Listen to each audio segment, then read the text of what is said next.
Hey,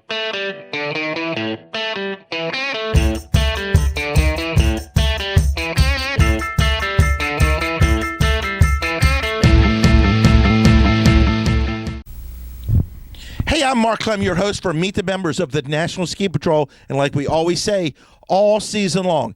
Hey, folks, every Tuesday and Thursday, check us out on YouTube, Facebook, social media, everywhere, and all the NSP websites. We're there, and this show basically is about meeting and finding out who these folks are that we call members of the National Ski Patrol, and maybe one day you'll throw the wrench in the bucket and say, I got to do it too. Hey, the bandwagon's out in the parking lot. We've been here at Whitetail Ski Resort all day, and we did a little different twist on the show. We're meeting some new patrollers and things like that, but what we did today is we showed up for the Ski Patrol Tryout. Now, all year, for the last 3 years, we've been saying, jump in, become a member of the National Ski Patrol. But nowhere did I ever say, how do you do it and what does it take? All I said was call up your Ski Patrol director and he'll get you in. Well, guess what? We called up a Ski Patrol director today, and he's going to tell us what you need to get in, okay? So we got John Latimer here today, the Ski Patrol director at Whitetail Ski Resort. And in throughout the show today, we're going to we have several guests here that are going to talk to you about the individual skills that you need and that you need to be comfortable and strong at if you want to take the next step and become a candidate, and then finally one day wear the red jacket. And it's fun when you put the red jacket on, isn't it, John? Absolutely. Best day of my skiing career. So there you go. So we have John Latimer here today, and John, we had 40 or so candidates out here. Some were good, some were pretty good, some not so good, but we see all walks of life. But it wasn't just, we just didn't wake up today and said, hope 40 people show up today. What putting on this event here, recruiting new members, which recruiting is the lifeblood of every patrol across the country here, because we need new blood every year. But tell me what you guys had to do behind the scenes to get the 40 people out here to try out. Sure. So thanks, Mark. So actually, it's an all-year-round process. So recruiting for us is something that we do all the time, focused advertisements on Facebook, on other social media sites, and our own website. So we're always trying to get the word out. We visit movie locations, other things around the Washington, D.C. metropolitan area, trying to find people, good skiers, good boarders that want to give back to the sport and to the industry and become patrollers. So it's an all-year-round thing.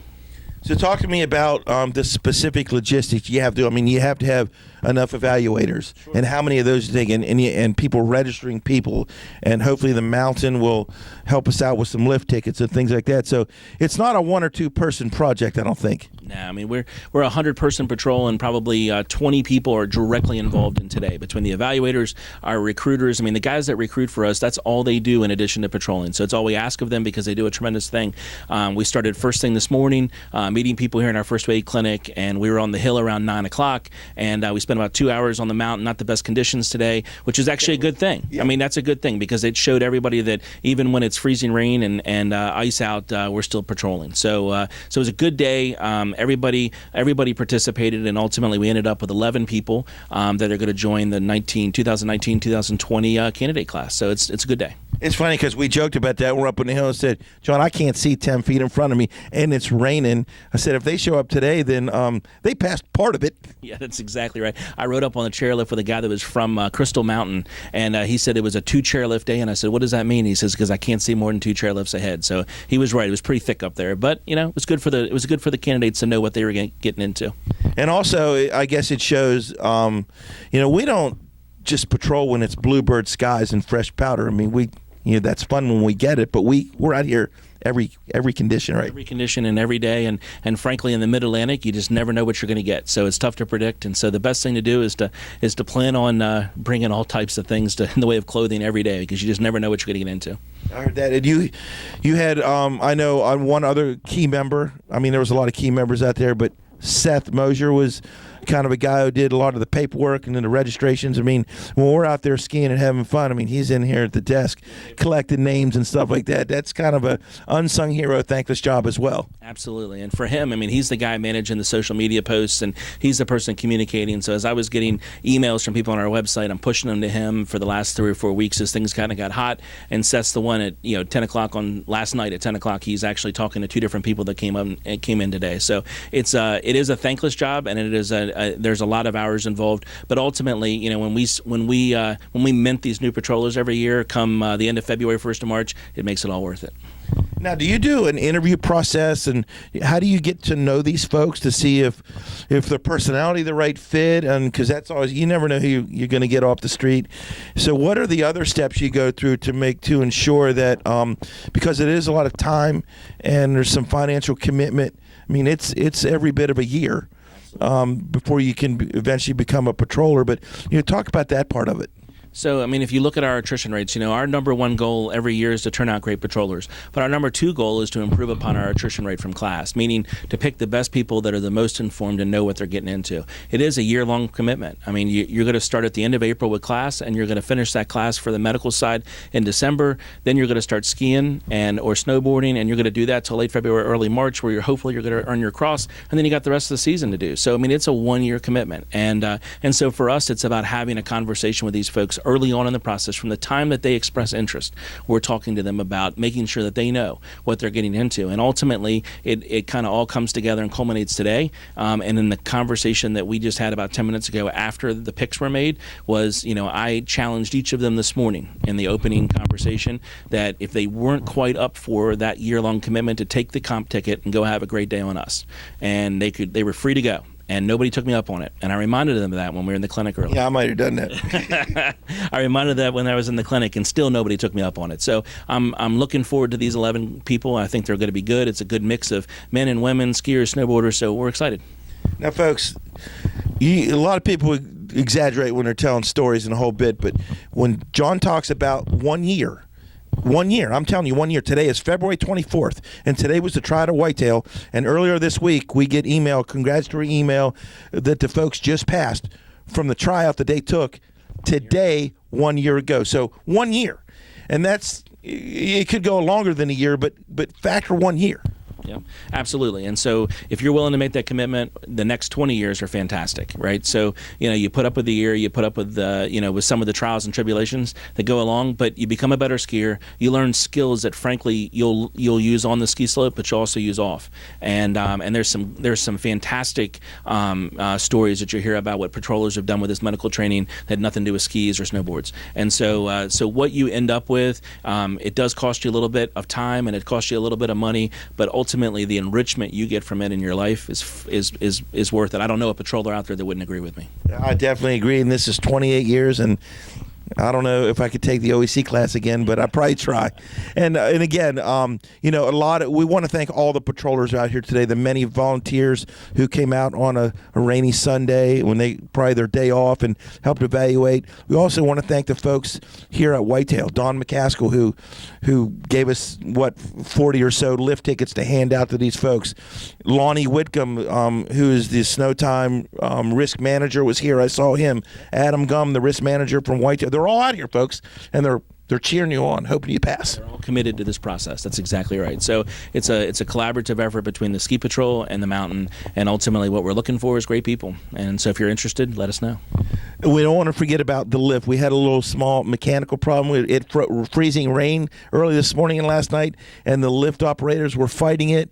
And but the lift operators found somehow, some way to get our future candidates up on the hill. Some of the public wasn't allowed up there, but we got them up, and hats off to the mountain ops people as well. Absolutely, yep. So it took some snowmobiles and some really good lift mechanics, but we were able to do it. So, and it's really good stuff. And there again, this is just the first day in the folks who want to eventually become a member of the National Ski Patrol. And rain, snow, sleet, shine, powder. Like the Postal Service. That's right, powder, frozen granular. I can't see more than a boot length in front of me. Hey, that's what we all do. And I would like to say out there that, you know what, these 40 people, they weren't special. We just didn't make them go through it. Every ski patroller you'll ever see in any mountain anywhere had to start right here. That's absolutely. Everybody had their day one. And today, there are 11 people. It was their day one. So we're looking forward to day 365 when they're done. I'm looking forward to day 365, and I want to be here when they get their 5-year pin. How about that? Even better. Me too. Okay, folks, again, John Latimer here, and again, meet the members of the National Ski Patrol all season long. So the first skill we talked to, the first session today at the Ski Patrol tryout here, and we had 40 some people out here trying to see if they have what it takes to become a candidate to go through the program to eventually one day be a member of the National Ski Patrol. And I'm here with Bill Zink, who is a certified patroller and all-around great skier from what I hear. Is that right, Bill? Oh yeah, absolutely. So we broke it up into several stages here, and Bill is kind of in charge of the short, medium, and long radius turns. Now we're going to show you. As Bill talks about each skill, we're going to show you here. You're going to be able to see what we're talking about. But Bill, let's start out. I guess the way we started out today with long radius turns, and what is a long radius turn for those folks out there that may want to come out next year, and why do we have to know how to do long radius turns as a ski patroller? So long radius turns at Whitetail anyway is you picture far side, and it's about a turn that's 2/3 of the width of that particular trail. And we want to see, in general, we want to see safe skiability. We want to see patroller be able to be aware of his surrounds and maintain consistent safe speed as he goes down the slopes. With a large radius turn, we want to see him carving the turn and actually starting the turn midway through the radius and finishing it as he goes around the turn, and then initiating the next turn and carving around to the follow-on turn. And the whole point is you don't want people cutting the corners short. We want a nice smooth carving ride down the slope. So for you folks out there who don't really know Whitetail, Far Side Trail is probably about 30 or 35 yards wide. And what problems did you see out there with the folks who had the problems, and what were the good things you saw out there with this group of people? Well, clearly the good things you want to see is someone that actually that does initiate the turn, hold the turn all the way around the radius, and then finish the turn and have a smooth transition into the initiation of the next turn.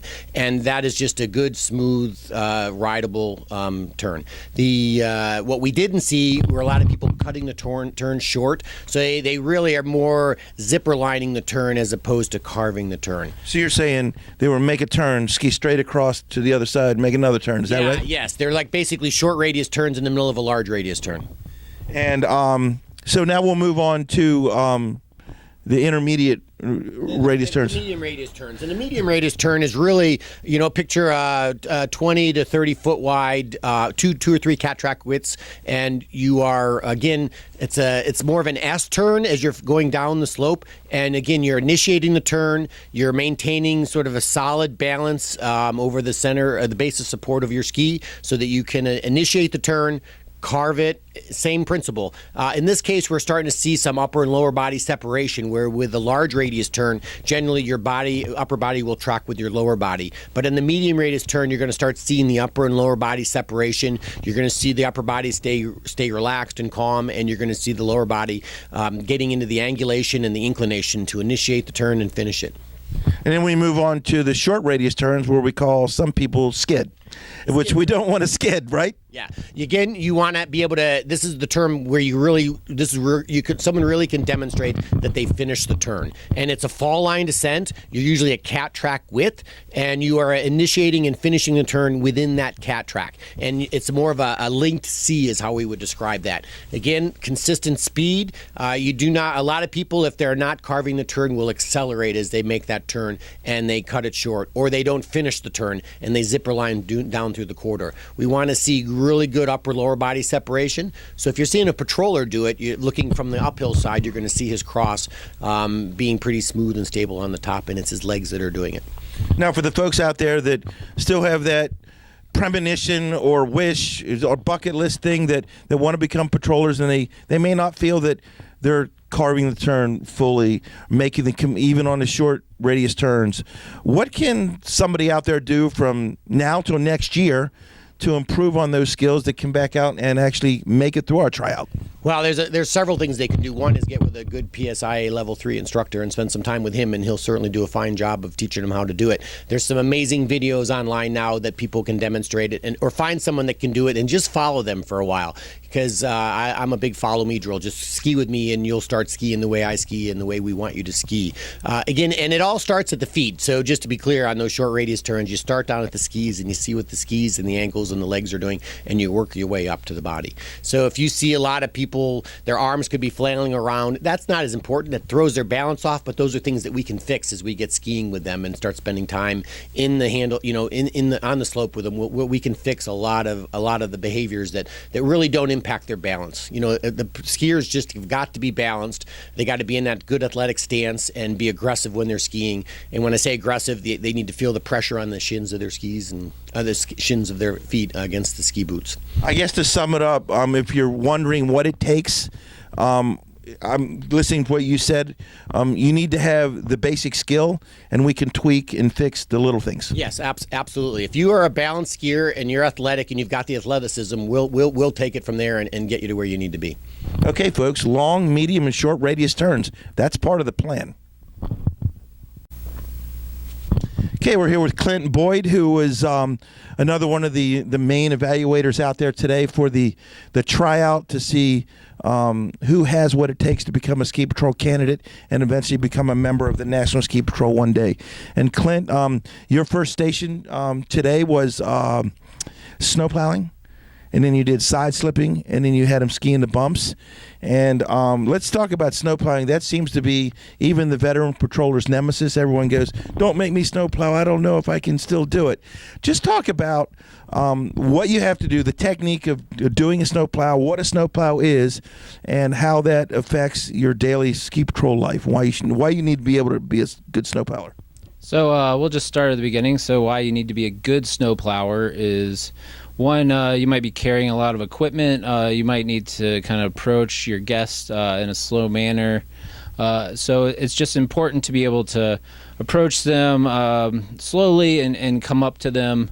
And then other things are going to include kind of your snow plowing skills, such as tail roping. There's a lot of tail roping that needs to be done there, snow plowing there.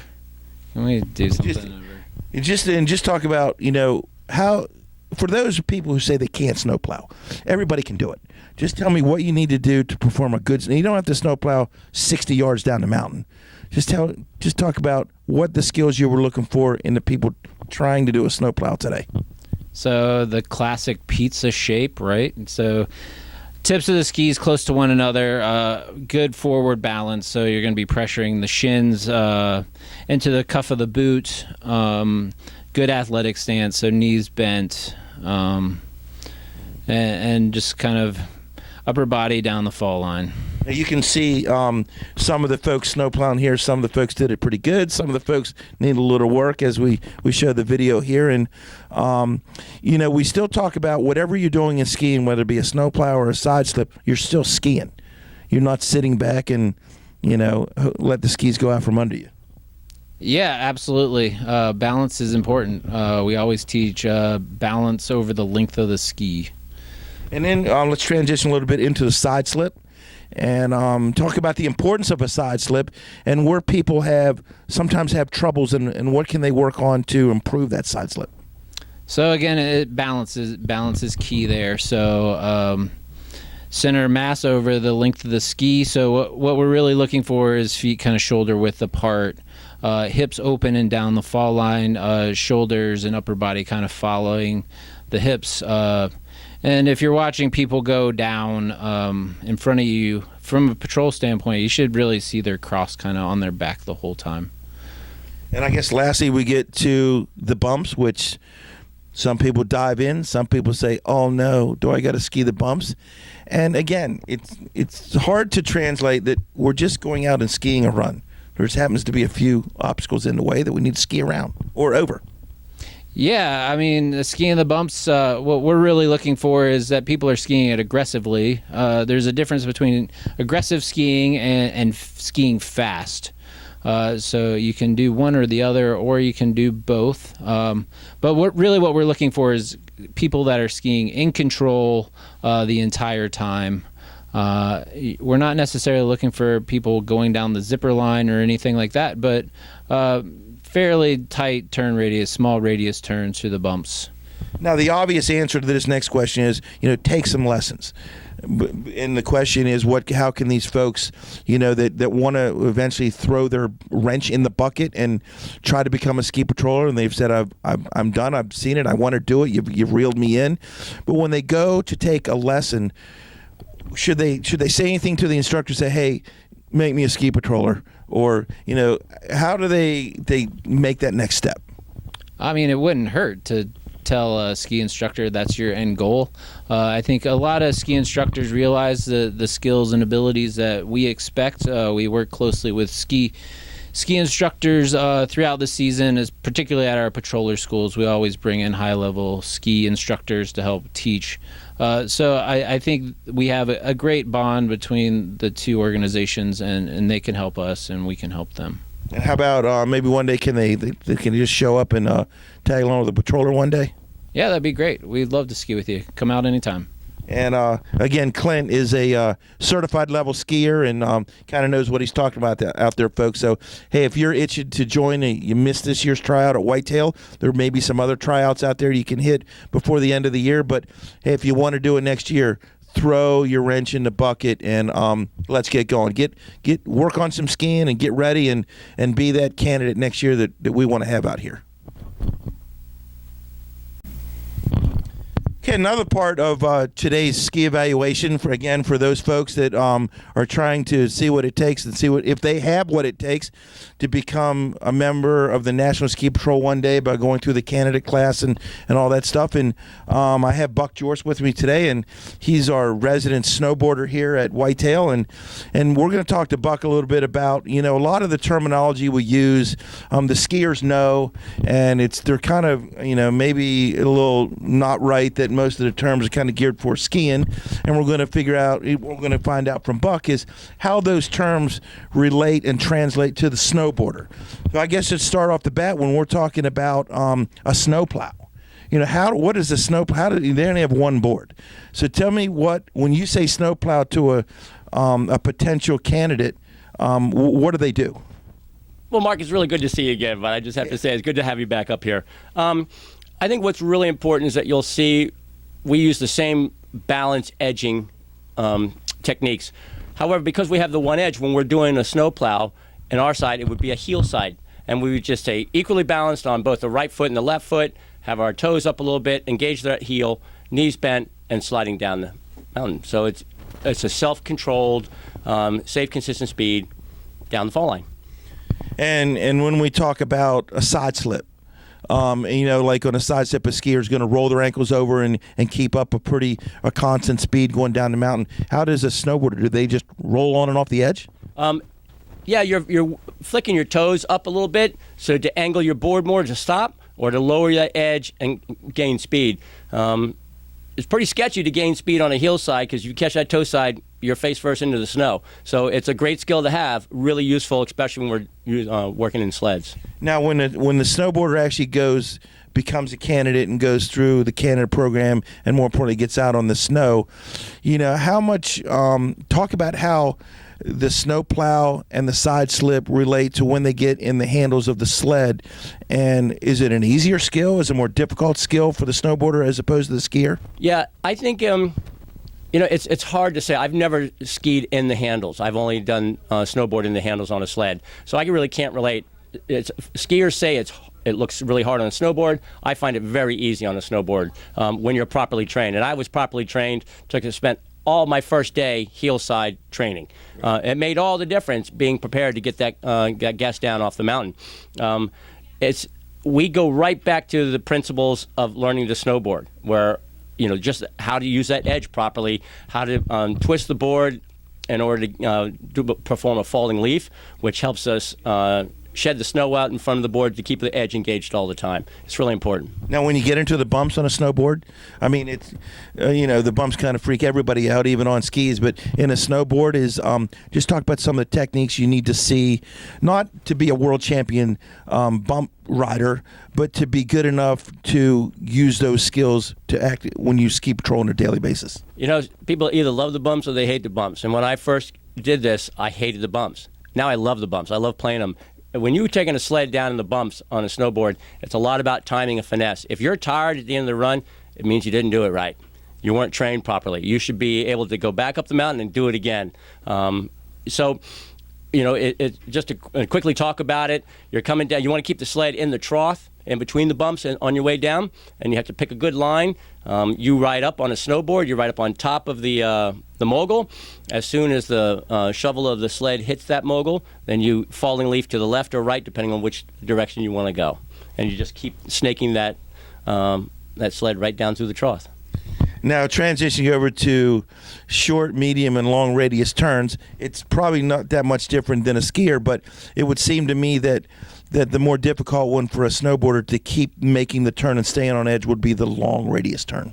It is. Speed is your friend there, for sure, when we only have that one edge. What's really important is the same thing, the aspects that you guys talk about when you're teaching this for a skier. The balance, the edging, the rotation is exactly the same on a snowboard.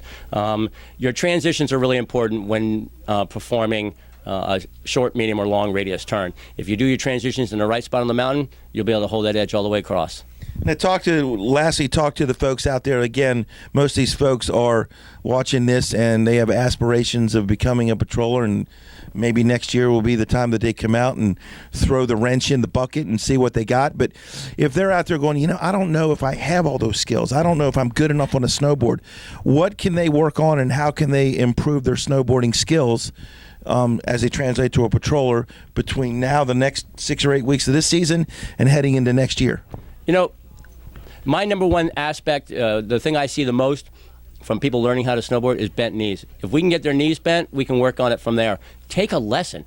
It's amazing how many people come up and take one lesson, they start the progress, and they're like, oh, I got this. I don't need any more lessons. I still take lessons. I go to patroller school, and I learn from Don't we all? And I learn from some of the best riders on the East Coast to get better. It makes a huge difference. You can pick up 1 or 2 tools to practice, and it elevates your riding a whole nother level. So I've been skiing for 50-something years. You tell me if I can bend my knees, I can snowboard? You're done. I got you in. Anytime. Yeah, I don't know out there. I may try it one day, but I don't know. Hey, Buck, I really appreciate you kind of defining what it takes on the snowboard side as you go through the tryout, and maybe next year we'll have 3 or 4 superstars come through, and you can teach them how to be a patroller. I hope so. My job is to teach them to teach me. That's it. Just bend your knees, right? Bend your knees is all you need to do. All right. Thank you. Mark, it's good to see you up here again, man. Okay, thank you. Appreciate it. You got it. Wow, folks, what a day. Can you believe it? We got out here. We met 40 folks who wanted to become members of the National Ski Patrol. Now, all 40 of those folks are not coming back, but hopefully today you got to see what it takes, what we're looking for, and what you need to bring to the table if you want to start the process to be a member of the National Ski Patrol. Hey, folks, it's not hard. It's just skiing out there. Now, I know everyone's not a world champion skier, and you don't have to be, and I know some people need to tweak a little bit, tweak their skills and all that, but you have the rest of the year, I don't know, 5, 6 weeks or so if you're here in the East, and you have all of next year, because we always do the tryout here, at least at Whitetail, the week after President's Day, and this is when the tryouts are happening towards the end of the season and gearing you up and all that stuff. And again, folks, you got to see firsthand, and I wanted to bring you this firsthand so there would be no questions asked. What does it take to be a member of the National Ski Patrol? And you saw the folks that we had out here, and the phrase where it takes a village to raise a child, it takes a whole ton of people to make a member of the National Ski Patrol. And we'd love for you guys to be out here next year in skis, on your board, in boots, at the top of the mountain, putting in day one. Again, I'm Mark Clem for Meet the Members of the National Ski Patrol all season long. Hey, jump on the bandwagon, folks. There's a seat in the back waiting right for you.